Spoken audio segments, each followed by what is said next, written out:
महाराष्ट्राचे माजी मुख्यमंत्री मनोहर जोशी यांना 21 फेब्रुवारी 2024 रोजी हिंदुजा हॉस्पिटलमध्ये उपचारासाठी दाखल करण्यात आलं। त्यांना हृदयविकाराचा झटका आला असून त्यांची प्रकृती अत्यवस्थ आहे। त्यांना डॉक्टरांच्या निगराणीखाली ठेवण्यात आलेलं आहे। आपण अधिकचे अपडेट जाणून घेऊ। वेदांत नेब आपल्या सोबत आहे। वेदांत, सध्या काय अधिकचे अपडेट मिळतात जोशी यांच्या प्रकृतीबद्दल? दीपक, ज्या प्रकारे माहिती हिंदुजा रुग्णालयाकडून मिळाली आहे, जे मीडिया स्टेटमेंट समोर आले आहे, ज्यामध्ये माजी मुख्यमंत्री मनोहर जोशी यांना काल दुपारी हिंदुजा रुग्णालयात उपचारासाठी दाखल करण्यात आलं होतं। मनोहर जोशी यांना हृदयविकाराचा झटका आला आणि त्यानंतर त्यांच्यावर आता हिंदुजा रुग्णालयात उपचार सुरू आहेत।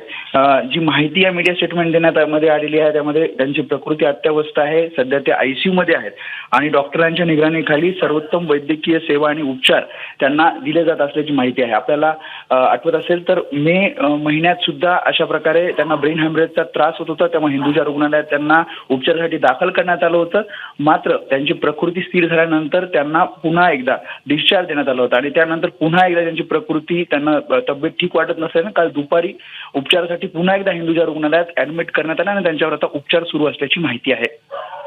दीपक, वेदांत, या सगळ्याबद्दल हॉस्पिटलकडून काही मेडिकल बुलेटिन जारी केलं जाणार आहे, याबद्दल काही कळू शकलंय? थोड्या वेळापूर्वीच जे मीडिया स्टेटमेंट हिंदुजा रुग्णालयाकडून आलेलं आहे, त्यामध्येच अशा प्रकारची माहिती देण्यात आली आहे की 21 फेब्रुवारीला मनोहर जोशी यांना हिंदुजा रुग्णालयात दाखल करण्यात आलंय। त्यांना सौम्य हृदयविकाराचा झटका आला आणि त्यामुळे त्यांची प्रकृती सध्या अत्यवस्थ आहे आणि ICU मध्ये सध्या ते आहेत आणि डॉक्टरांकडनं पूर्णपणे त्यांची काळजी घेतली जाते, त्यांना योग्य ते उपचार दिले जातात। दीपक, वेदांत, धन्यवाद दिलेल्या सविस्तर माहितीबद्दल। ABP माझा, उघडा डोळे बघा नीट।